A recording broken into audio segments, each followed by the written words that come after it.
Dear student, now we are going to discuss one a very important topic under the Muslim law, that is marriage or nikah under Muslim law.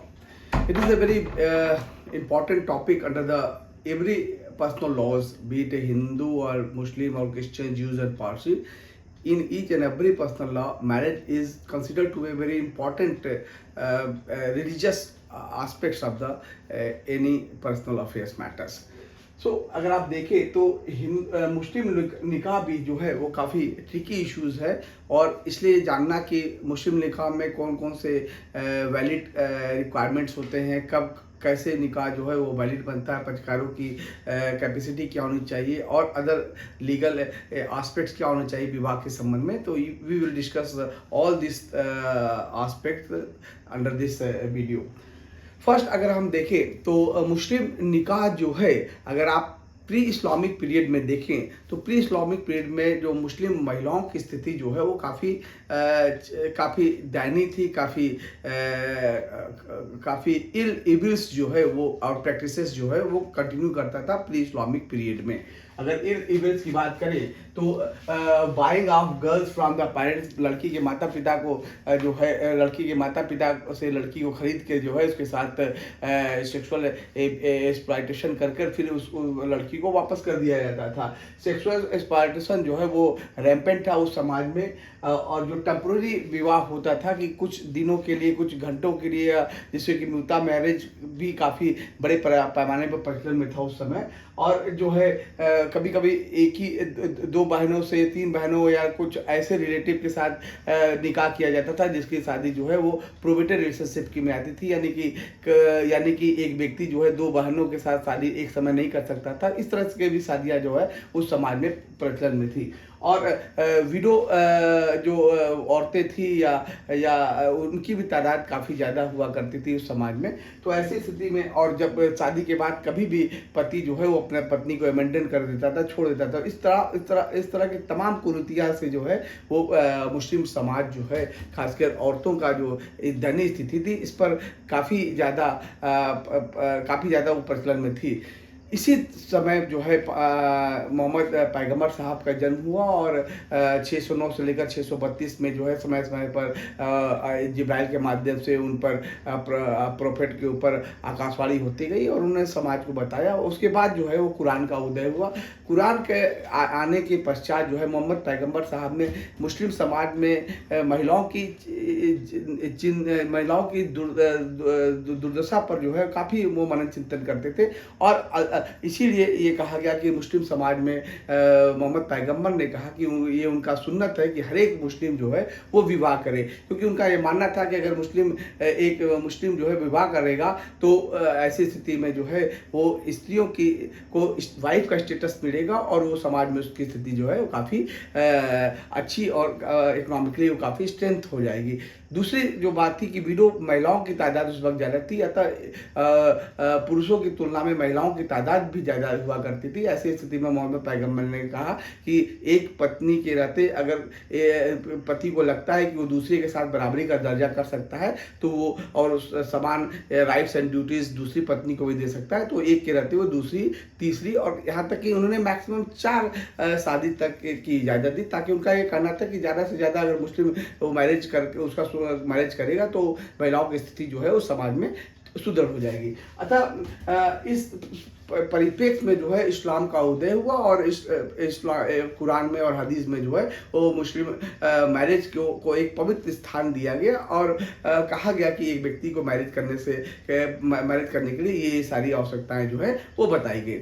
अगर आप marriage के definition को देखेंगे तो मुस्लिम law में जो Shastri valley हुआ करते थे उनका कहना था कि purpose of marriage is legalising sexual intercourse and procreation of children. यानी कि मैरिज का वैली ने 2 ऑब्जेक्टिव बताया था कि वो सेक्सुअल इंटरकोर्स को लीगलाइज करना और प्लस जो है वो बच्चे को पैदा करना. Section 2 of the Muslim women protection of rights on divorce act 1986 में जो मैरिज की परिभाषा दी गई है वो ये है कि marriage among Muslim is solemn pact between a man and a woman soliciting each other life companionship, which in law takes the form of a contract.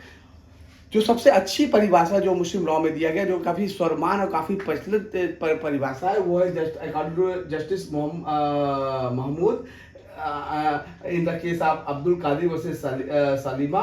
उसमें कहा गया, marriage according to the Muslim is not a sacrament but a civil contract.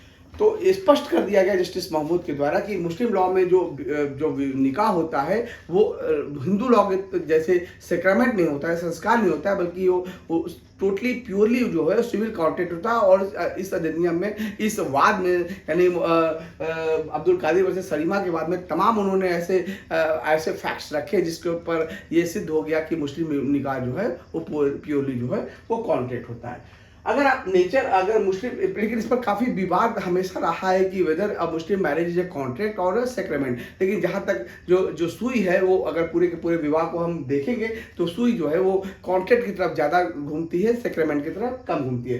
लेकिन अगर आप देखें पूरे के पूरे विवाह का पर्पस क्या होता है, व्यक्ति क्यों निकाह करता है या किसी भी धर्म में लोग निकाह क्यों करते हैं, तो इसका 3 रिलीजियस पर्पस मुस्लिम लॉ में बताया जा सकता है। वो है 3 जो है नेचर में 3 एस्पेक्ट विवाह का बताया जा सकता है। पहला है रिलीजियस एस्पेक्ट, जिसमें कि कहा गया कि जैसा कि मैंने अभी पहले बताया था कि ये मोहम्मद पैगंबर प्रोफेट पैगंबर साहब का सुन्नत है कि हर एक मुस्लिम जो है वो निकाह करे, और अगर जो मुस्लिम निकाह नहीं करता है तो वो उनका फॉलोअर नहीं माना जाएगा। अतः मुस्लिम प्रोफेट मोहम्मद ने साफ साफ मैंडेट दिया कि हर एक मुस्लिम के लिए निकाह करना जरूरी है। जो साथ ही साथ इस्लाम में कहा गया कि ये सुन्नत है, मैंडेट है कि हर एक पति अपनी पत्नी का और हर एक पत्नी अपने पति का जो है आदर करे, सम्मान करे। और हमेशा मोहम्मद प्रोफेट ने जो है रिलीजियस एस्पेक्ट से महिलाओं के बेटरमेंट के लिए वो हमेशा उन्होंने कार्य किया और मैंडेट भी किया, अदर को भी कहा कि वो उस कार्य को करे जिससे कि महिलाओं की समाज में स्थिति जो है वो ऊंची हो। दूसरा एस्पेक्ट हो सकता है मैरिज का जो होता है वो है सोशल एस्पेक्ट। सोशल एस्पेक्ट का मतलब होता है कि जैसे मैंने भी कहा था कि प्री इस्लामिक पीरियड में महिलाओं की स्थिति काफ़ी चिंतनीय थी, काफ़ी दयनीय थी, और अतः एक सोशल एस्पेक्ट में मोहम्मद पैगंबर ने मुस्लिम समाज में महिलाओं की ऊंची स्थिति को रखने के लिए उन्होंने मैरिज को मैंडेट किया। साथ ही साथ मुस्लिम पुरुष के लिए अलाउ किया कि वो मिनिमम कम से कम 4 शादियाँ जो है वो कर सकते हैं। लेकिन ये तब है जब एक पत्नी के रहते हुए दूसरी को लगता है कि उसे बराबरी का दर्जा दे सकता है, उसके साथ समानता के बिहेव कर सकता है, तब तो करे, अदरवाइज एक ही करे। अगर एक के साथ, क्योंकि उनका ये कहना था कि मैक्सिमम नंबर ऑफ शादी करेगा तो मुस्लिम महिलाओं को ज़्यादा से ज़्यादा अवसर मिलेगा कि वो निकाह के बंधन में बन जाए। दूसरा है सेक्सुअल इंटरकोर्स को जो है विवाह जो है वो 2 लोगों के बीच में एक छत के नीचे रहकर वो जो है वो अपने दाम्पत्य जीवन का निर्वहन करना होता है, और सेक्स जो है दोनों के बीच में ही कन्फाइन होता है। सेक्स जो है अनरेगुलेट नहीं होता है, क्योंकि अगर अनरेगुलेट सेक्स हुआ तो फिर समाज में जो है इलिजिटिमेट बच्चे और इलिजिटिमेट पत्नियों की स्थिति जो है वो काफ़ी दयनीय हो जाएगा। तो जो सेक्स को रेगुलेट करने का सबसे अच्छा तरीका जो है वो मैरिज रूपी संस्था ही है। साथ ही साथ मोहम्मद पैगंबर ने 4 शादियों तक की इजाज़त दी, लेकिन पॉलीगैमस मैरिज परमिटेड है, लेकिन सिर्फ 4 तक ही रिस्ट्रिक्टेड है। इस्लाम एक पहला धर्म है जिसमें कि maximum number of the marriage जो है बहुत ही प्राचीन काल से रिस्ट्रिक्ट कर दिया गया था कि एक पुरुष जो है 4 से ज़्यादा शादियाँ नहीं कर सकता है। लेकिन जबकि अन्य धर्मों ने रिस्ट्रिक्शन पर कोई भी रिस्ट्रिक्शन नहीं लगाया था। मुस्लिम लॉ में, हिंदू लॉ में अगर आप देखें तो रिस्ट्रिक्शन जो है वो 1955 में लगा, जबकि रूल ऑफ मोनोगैमी अब प्रेवलेंट में आया। उससे पहले जो है एक मुस्लिम हिंदू पुरुष स्वतंत्र चाहे पत्नी रख सकता था।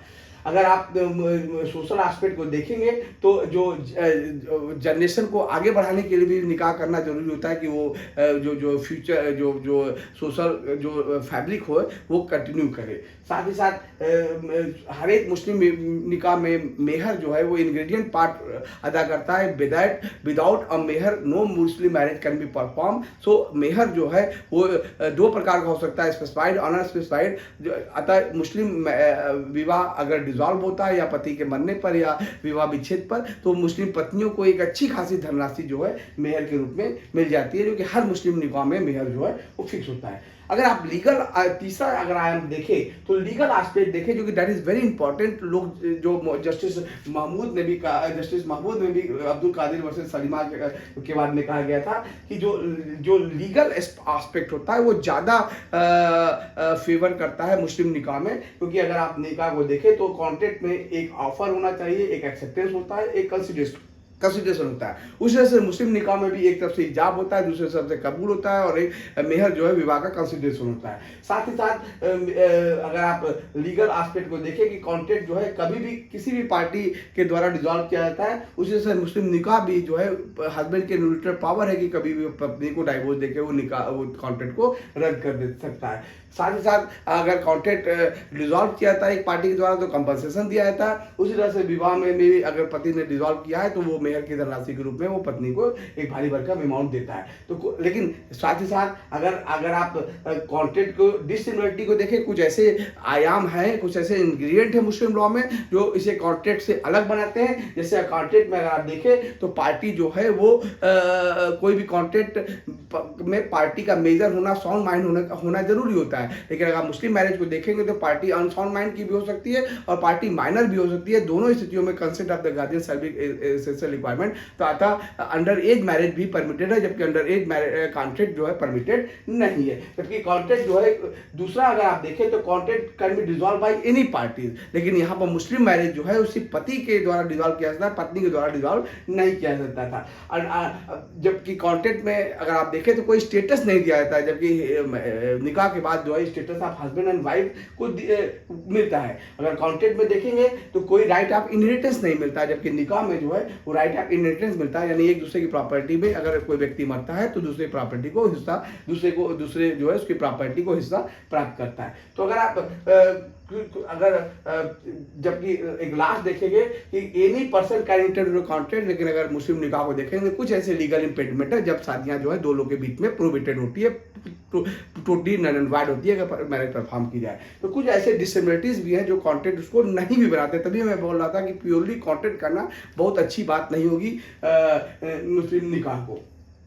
अगर लास्ट आगे बढ़े तो essential condition for a valid Muslim marriage, कि मुस्लिम मैरिज के लिए कौन कौन सी एसेंशियल कंडीशंस होती है, यानी कौन कौन सी रिक्वायरमेंट होती है। अगर आप हिंदू मैरिज को देखें तो section 5 of the Hindu marriage act talks about the 5 essential condition that is mandatory eight the time the marriage. यानी पार्टी जो है एनी अदर स्पाउस नहीं होने चाहिए, दूसरा है साउंड माइंड के होने चाहिए, तीसरा है एज ऑफ द पार्टीज होनी चाहिए, चौथा है प्रोहिबिटेड डिग्री होनी चाहिए और पांचवा है सेपरेट रिलेशनशिप में नहीं आने चाहिए। तो ये 5 कंडीशन पूरी होती है तब हिंदू मैरिज परफॉर्म होता है। उसी तरह से अगर मुस्लिम मैरिज को देखेंगे तो इसमें भी 5-6 कंडीशन जो है एसेंशियल कंडीशन ले डाउन की है, जिसका कि पालन हर स्थिति में विवाह के समय होना चाहिए। पहला है offer and acceptance plus single sitting. यानी ऑफर एक्सेप्टेंस का मतलब होता है कि एक तरफ से अगर मुस्लिम निकाह को देखेंगे तो एक तरफ से ऑफर आता है, वो ज़्यादातर लड़के वालों की तरफ से ऑफर आता है कि, और लड़की वालों की तरफ से वो एक्सेप्टेंस किया जाता है, यानी कबूल किया जाता है। यानी एक तरफ से इजाब होता है जिसको ऑफर को कहते हैं इजाब, दूसरे से लड़की वाले को कबूल होता है। साथ ही साथ दोनों परिवार वाले जो है वो at a time the marriage जो है मेहर की धनराशि फिक्स करते हैं, जो स्पेसिफाइड, अगर फिक्स कर दिया तो स्पेसिफाइड होता है, फिक्स नहीं भी किया तो भी मुस्लिम वीमेन को जो है आफ्टर द मैरिज मेहर पाने का एक राइट होता है, जिसको कहते हैं अनस्पेसिफाइड डावर। यानी डावर होना ही हो हर, अगर if there is a marriage then dower is essential requirement for the valid Hindu Muslim marriage. और चौथा है सेम ट्रांजेक्शन होना चाहिए, यानी कि ऑफर है एक्सेप्टेंस जो है वो सेम ट्रांजेक्शन का मतलब होता है कि तुरंत एक्सेप्ट होना चाहिए। जैसे कि अगर पति के द्वारा अभी आज के डेट में ऑफर किया जाए तो ऐसा नहीं हो सकता कि पत्नी दूसरे और तीसरे दिन उसको एक्सेप्ट करे। अगर दूसरे और तीसरे दिन एक्सेप्ट करते हैं तो फिर ये ऑफर जो है वो वैलिड ऑफर, ये जो है ये विवाह जो है वैलिड विवाह नहीं माना जाएगा। कोई ऑफर है एक्सेप्टेंस जो है वो एक सिंगल मीटिंग में होना चाहिए कि जैसे ही ऑफर आए तुरंत घंटे और आवर्स के बीच में उसे पत्नी के अदर पार्टी के द्वारा एक्सेप्ट कर लिया जाए। दूसरा जो एसेंशियल कंडीशन होती है फिजिकल और मेंटल कैपेसिटी, यानी कि पक्षकारों की जो शारीरिक और मानसिक कैपेसिटी शादी करने के लिए है कि नहीं है। जहाँ तक शारीरिक फिजिकल कैपेसिटी की बात है तो मुस्लिम लॉ जो है वो 3 कैटेगरी में बांटता है एक व्यक्ति की शारीरिक सामर्थ्य को। एक ऐसा ऐसा ऐसा व्यक्ति जो 7 साल से कम उम्र का है, ऐसी स्थिति में निकाह जो है टोटली प्रोहिबिटेड है, यानी किसी भी कीमत पर 7 साल से कम उम्र के लड़के लड़की का शादी नहीं हो सकता है। जबकि दूसरी कंडीशन बताई गई है कि 7 साल से ज्यादा और 15 साल के ऊपर, यानी कि above 7 and below 15 years marriage permitted है, but the consent of the guardian shall be the essential requirement. जबकि तीसरा जो कैटेगरी है एबव द 15 ईयर्स, यानी 15 साल से ज़्यादा उम्र के व्यक्तियों के लिए विवाह जो है परमिटेड है, यानी इस अवस्था को बुलुक कहते हैं। पहली अवस्था को जो है उस शरीर का सगीर कहा जाता है, दूसरी अवस्था को शरीरी कहा जाता है, और तीसरी अवस्था को बुलुक कहा जाता है। यानी सगीर में मैरिज टोटली प्रोहिबिटेड है, शरीरी में मैरिज परमिटेड है अगर कंसेंट गार्जियन कंसेंट दे तो, और बुलुक की अवस्था में दोनों पार्टी जो है वो निकाह कर सकते हैं। यानी 15 साल से ज़्यादा की उम्र के लोग जो है वो निकाह कर सकते हैं। लेकिन याद रखिएगा student, as I have repeatedly told you that under the Indian Majority Act talks about the 18 years of age, जैसे ही व्यक्ति 18 का कंप्लीट हो जाए वो मेजर होता है। लेकिन मुस्लिम लॉ जो है शरीयत एक्ट में कहा गया है कि अगर for the purpose of marriage and divorce, जो मुस्लिम के ऊपर जो है वो पर्सनल लॉ अप्लाई करेगा। अतः 15 जैसे ही कंप्लीट कर लेता है एक व्यक्ति, तो वो चूंकि जो competent for the sexual intercourse हो जाता है, और प्रोग्रेशन ऑफ द चिल्ड्रन जैसे ही 15 का हो जाता है, तो मेडिकल साइंस ये कहता है कि बच्चा जो है वो शादी करने योग्य आता है। शादी करने का योग का मतलब होता है वो सेक्सुअल इंटरकोर्स करने के लिए योग हो जाता है, और बच्चा पैदा करने के लिए योग होता है। यानी कि 15 साल के लड़के लड़की जो है ये शारीरिक सामर्थ्य रखते हैं। अतः मुस्लिम लॉ जो है वो 15 साल के उम्र को जो है वो परमिट करता है विवाह के लिए। लेकिन अगर यहाँ पर एक इंपॉर्टेंट एस्पेक्ट ये भी है कि अगर 7 से 15 के बीच में अगर निकाह गार्जियन के कंसेंट से होता है, तो जो व्यक्ति 15 के होने के बाद, यानी कि अगर 15 से कम में निकाह हुआ है, तो पार्टी के ऊपर ये एक वाइडेबल मैरिज है कि 15 के बाद वो चाहे तो उस विवाह को कंटिन्यू करे या रिपुडिएट कर दे। अगर रिपुडिएट करता है तो मैरिज वो नन एंड वाइड माना जाएगा। तीसरी रिक्वायरमेंट है जो है वो है फ्री कंसेंट। यानी फ्री कंसेंट का मतलब होता है कि जो कंसेंट दिया जाए वो फ्री हो, यानी कंसेंट जो है at a time the marriage जो है वो कंसेंट देखी जाएगी, जो लड़का लड़की जो कंसेंट दे रहे हैं वो फ्री है कि नहीं है। और इसी के लिए 2 विटनेस मुस्लिम लॉ में रखे गए। सुन्नी लॉ में कहा गया है कि at a time the marriage 2 competent witness होने चाहिए। ये विटनेस का काम ही ये है कि it should be insured by the witness that what ever the consent is being given by the parties either bye groom और ब्राइड, इज इट फ्री और नॉट। क्योंकि ज़्यादातर ये कंसेंट जो है महिलाओं का देखा जाता है कि वो जो कंसेंट महिलाओं के द्वारा दिया जा रहा है वो फ्री है कि नहीं है, कहीं फोर्स में, कंपल्सन में या कोर्सन में तो नहीं दिया जा रहा है।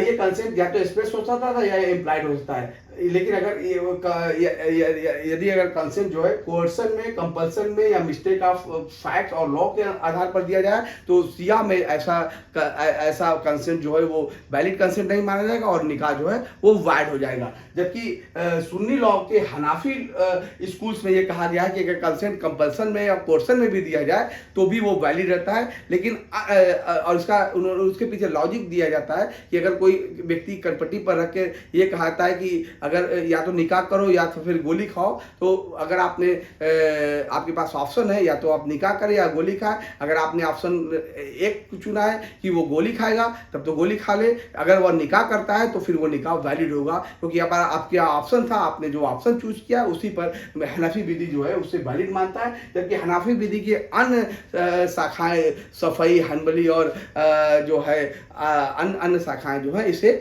वाइड मानती है। यानी कि सिर्फ हनाफी लॉ को छोड़ दे तो सभी शाखाएं जो है मुस्लिम लॉ की वो अगर फ्री कंसेंट नहीं है तो निकाह को जो है वो टोटली वाइड मानता है। लेकिन अगर यहाँ एक कहा गया है कि अगर कंसेंट जो है फ्रॉड से ली जाए, यानी किसी फैक्ट को गलत बताकर या किसी चीज को अज्ञानता बस बताकर किया जाए, तो ऐसी स्थिति फ्रॉड के पता चलने पर वो मैरिज जो है अदर पार्टी के ऊपर डिपेंड करता है, वो तो कंटिन्यू कराए या तो उसे वाइड घोषित करा दे। चौथा जो है एसेंशियल कंडीशन है वो है विटनेस अंडर सुन्नी लॉ।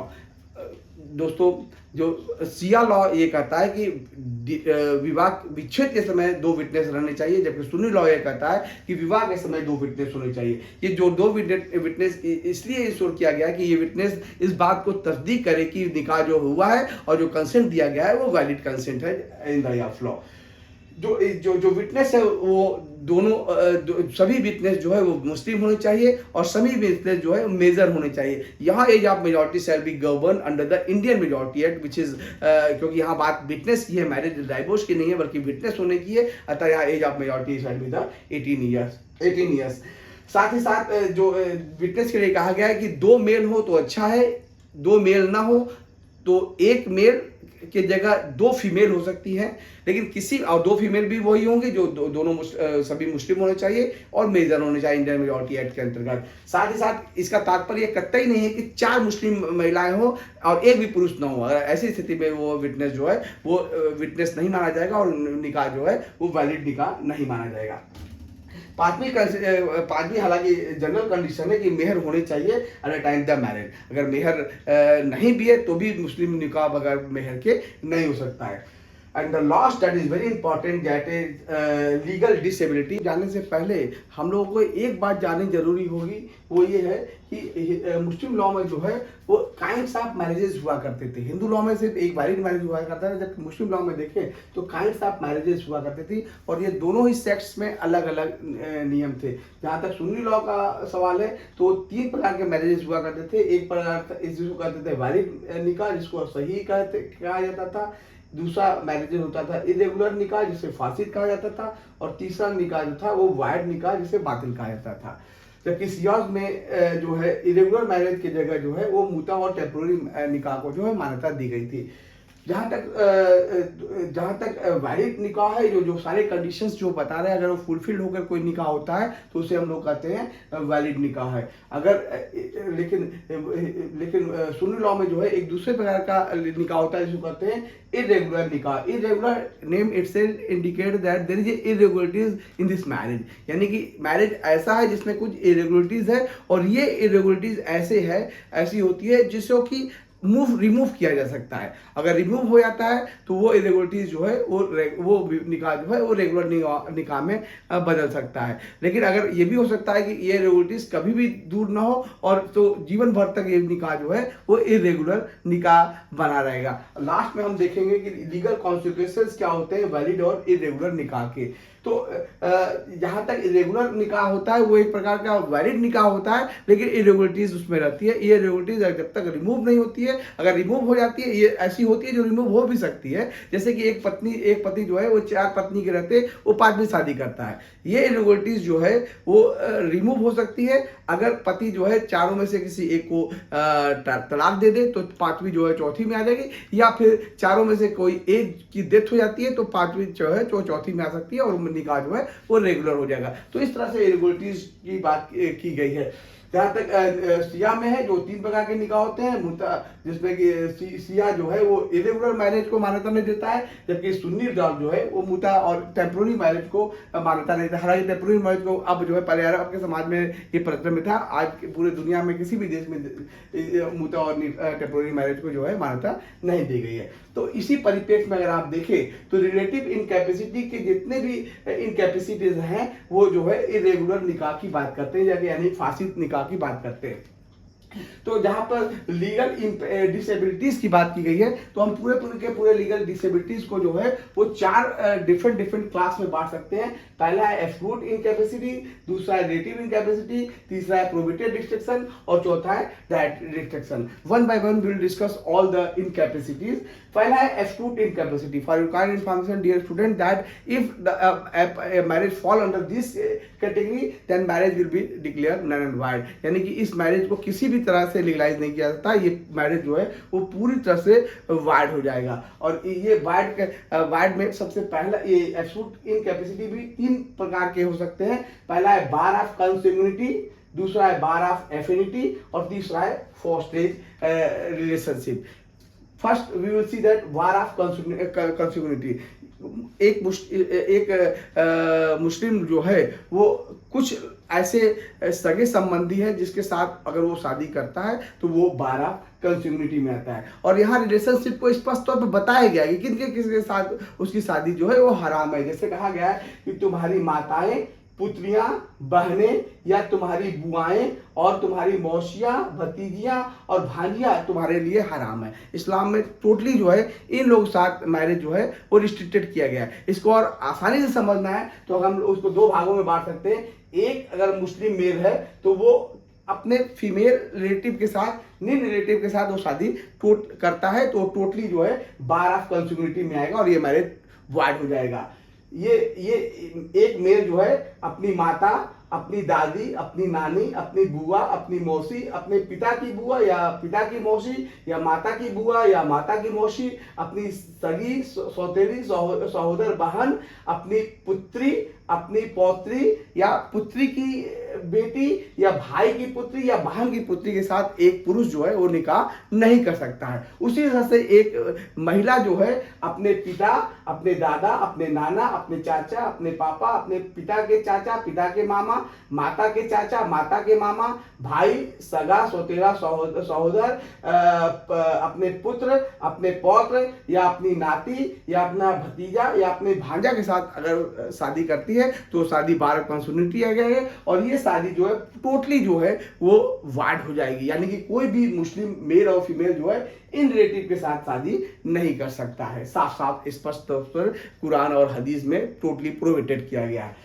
दूसरा, अगर आप देखें तो बार ऑफ एफिनिटी का मतलब होता है कि शादी के बाद जो है पति पत्नी के बीच में भी रिलेशनशिप स्टेब्लिश हो जाता है और पति जो है अपने पत्नी के रिलेटिव में और पत्नी जो है अपने पति के रिलेटिव में वैसे ही शादी नहीं कर सकती है जैसे आप 12 कंस्यूमिनिटी में नहीं करते। जैसे a man is prohibited to marry his wife mother, एक पुरुष जो है अपनी शादी के बाद अपने पत्नी की माता, अपनी पत्नी की माता के माता, अपनी पत्नी की माता के माता के माता के साथ शादी जो है वो चाहे ऊपर की कितनी भी सीढ़ी ऊपर क्यों ना हो, अगर शादी करता है तो वो वार ऑफ एफिनिटी में आएगा। उसी तरह से अगर एक फीमेल जो है is totally prohibited to marry her husbands father और हस्बैंड फादर्स फादर और हस्बैंड फादर्स फादर के साथ चाहे वो कितनी ऊपर हो, या फिर एक महिला जो है अपने हस्बैंड के लड़के, अपने पौत्र इत्यादि के साथ शादी जो है करती है तो वो 12 एफिनिटी में आएगा और वो मैरिज भी टोटली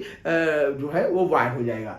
तीसरा, एब्सोल्यूट इनकैपेसिटी में जो तीसरी श्रेणी है वो है फॉस्टेड रिलेशनशिप की। फॉस्टेड का मतलब होता है कि अरब के समाज में कुछ संभ्रांत महिलाएं जो है अपने छोटे बच्चे को अपना स्तनपान नहीं कराती थी, यानी कि कुछ रीजंस की वजह से वो स्तनपान नहीं करा पाती थी या नहीं कराना चाहती थी। ऐसी स्थिति में ऐसी औरतें जो है स्तनपान करने के लिए, क्योंकि छोटे बच्चा जो है अपनी माँ का दूध पीने के लिए जो है वो उसका बहुत ही लाभदायक होता है।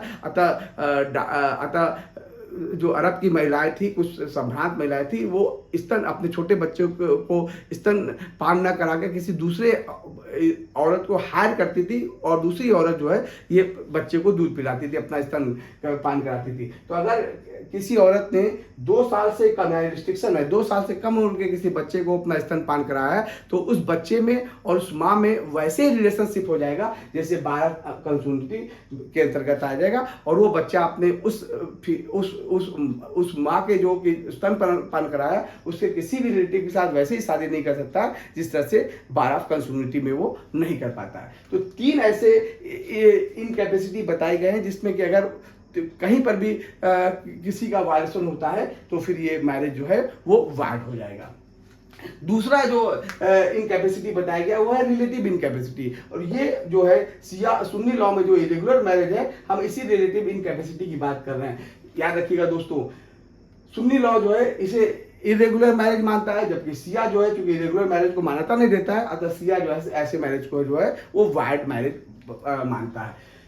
इसमें 5 प्रकार के मैरिजेस आ सकते हैं। पहला है मैरिज ड्यूरिंग इद्दत। इद्दत का मतलब होता है कि एक मुस्लिम स्त्री जो है, चाहे तो अपने पति की मृत्यु पर या पति के तलाक देने पर अगर उसका विवाह डिसॉल्व होता है, तो कुछ ऐसे महीने हैं, यानी लगभग 3 महीने हैं, जबकि उसको रीमैरिज करने से रोका जा सकता है। वो इसलिए रोका गया है ताकि वो ये पता चल सके whether she is pregnant of her farmer husband और नॉट। अगर वो प्रेगनेंसी पता चल जाता है तो ये इद्दत की अवधि बढ़कर जो है till the delivery of the child तक हो सकती है। तो ये इद्दत की अवधि का तात्पर्य, ये इद्दत की अवधि इसलिए रखा गया ताकि ये पता चल सके whether she is pregnant of her husband और नॉट। तो ये इस अवधि के दौरान अगर कोई व्यक्ति मुस्लिम जो है निकाह करता है, जो ऐसी औरत से निकाह करता है जो कि इद्दत की अवधि पालन कर रही है, तो ऐसी स्थिति में वो निकाह जो है इरेगुलर हो जाएगा। और ये इरेगुलरिटी ऐसी है जो दूर की जा सकती है, यानी कि इद्दत की अवधि के समाप्त होने के बाद वो पुनः निकाह करे तो ये वो मैरिज जो है वो वैलिड मैरिज कहलाएगी। मैरिज विदाउट विटनेस दूसरा है। Witness, we know very well that under the Sunni law at the time the marriage there must be a 2 competent witness. अगर विटनेस नहीं है या विटनेस का अभाव या कॉम्पिटेंट विटनेस नहीं थे और मैरिज हो गई है, तो ये मैरिज जो है, ऐसी मैरिजेज जो है वो इस रिलेटिव इनकैपेसिटी में आएगी। और विटनेस के सामने पुनः निकाह किया जाए तो ये रेगुलरिटी दूर हो जाएगी और वो मैरिज जो है रेगुलर मैरिज में बदल जाएगी। तीसरा जो we have already discuss, polygamous marriage. Islam जो है, इस्लाम में कहा गया है कि एक पति जो है वो 4 पत्नियां तक मैक्सिमम रख सकता है। अगर चौथी के रहते हुए 5वीं शादी करता है तो ऐसी मैरिज जो है वो इरेगुलर मैरिज कहला जाएगा। और ये इरेगुलरिटी तब दूर हो जाएगी जब पति किसी एक को तलाक दे दे या फिर एक की मृत्यु हो जाए, तो 5वीं चौथी में आ जाएगी और ये मैरिज जो है वो रेगुलर मैरिज में बदल जाएगा।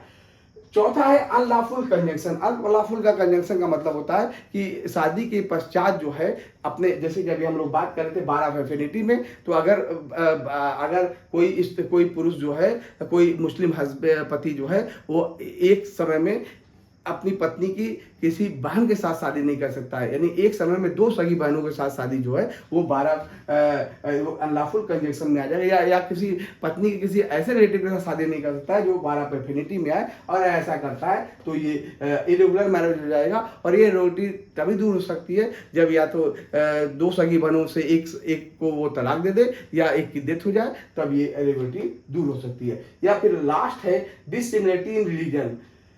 जहाँ तक डिसिमिलरिटी रिलीजन का मतलब है, इसका तात्पर्य है कि एक मुस्लिम जो है नॉन मुस्लिम को 2 भागों में बांटता है। एक को कहते हैं किताबिया, जैसे कि क्रिश्चियनिटी, जो कि अपनी पूजा आराधना जो है बाइबल के आधार पर करते हैं। और दूसरा है जो है वो उसे कहते हैं मूर्ति पूजक, यानी जैसे हिंदू या पारसी इत्यादि जो है जो मूर्ति के आधार पर अपनी पूजा करते हैं। तो यहाँ पर नियम यह है कि एक सुन्नी मुस्लिम जो है वो किताबिया स्त्री तो रख सकता है, उसके साथ उसकी मैरिज वैलिड रहेगी। लेकिन वो अगर मूर्ति पूजक स्त्री के साथ शादी करता है, यानी एक मुस्लिम जो है किसी हिंदू के साथ लड़की के साथ शादी करता है, तो ये शादी जो है वो इरेगुलर मैरिज में हो जाएगी। और ये इरेगुलरिटी तभी दूर हो जाएगी जब मुस्लिम स्त्री जो है अपना धर्म परिवर्तन करके वो मुस्लिम बनकर पुनः शादी करे, तो ये इरेगुलरिटी दूर हो सकती है। तो ये 5 जो है वो रिलेटिव इनकैपेसिटी में आती है। ये रिलेटिव इनकैपेसिटी का तात्पर्य पुनः मैं दोहरा दूं कि एक पक्षकार की इच्छा पर है कि चाहे तो कंटिन्यू करे, चाहे वो उसे